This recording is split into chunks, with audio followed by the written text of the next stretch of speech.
comment from you, then we'll open up for Matchups. You know, we started the game off into a zone because we felt like that our matchup defensively was not very good because trying to play Kendall and Larry together. And they got off to a good start, but it wasn't as much that, in my opinion. The defense, they made some shots, but our struggle was they had 8 points, 8-0 on points of turnover in the first half. They also got 2 offensive rebounds off of a missed free throw, of which they scored a bucket and got an and one. So that's 16 points right there. 14 points right there. Then the second half we came out. Brian White, who was injured last Saturday, was having a hard time staying in front of he couldn't move laterally. So we went with a completely different lineup and only had Kendall inside. And then when we took Kendall out, we put Larry in and made a little bit of a headway, but we just couldn't get over the hump. And every time, you know, sometimes when you get down like that, you're holding on every shot. They made every shot they needed to make to answer any run that we might have been trying to put together. But my hat's off to them. They rebounded very, very well on the offensive end and did a great job. Shooting the basketball, just played an excellent game. You know, someone might say, well, what would you do? What would you do different? Well, I guess I could have started at the same group I started in the second half. But, you know, it's just one of those things that you play a certain way. We try to make the adjustments we thought within our team of the guys that brought us here, and it just didn't work out tonight. So just wish Matt Neese the best and hope they have a great run in the tournament. questions. Question for you, Kendall. They just came out, said they came out and doubled you. That was their intent early on. How were you able to adjust to that in the second half? Well, Coach Neal was telling me, you know, before the game started that the double team might come. So they were just telling me if I see it coming, make sure I kick it out to the open man or, you know, try to make my move quick before it do come. And I did the best I could trying to do that. Did it catch you by surprise, when they were doing it, when they first started doing it?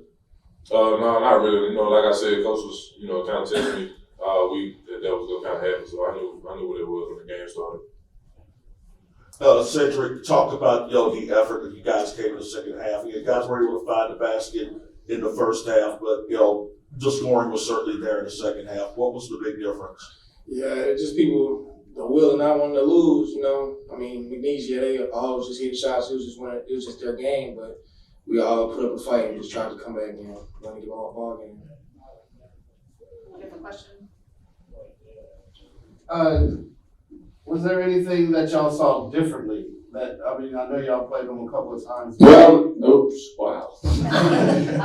It really wasn't anything different. It was just that they just so aggressive and quick in the matchup. You know, I keep going back to that, but after if you coach as long as I've coached, you understand matchups.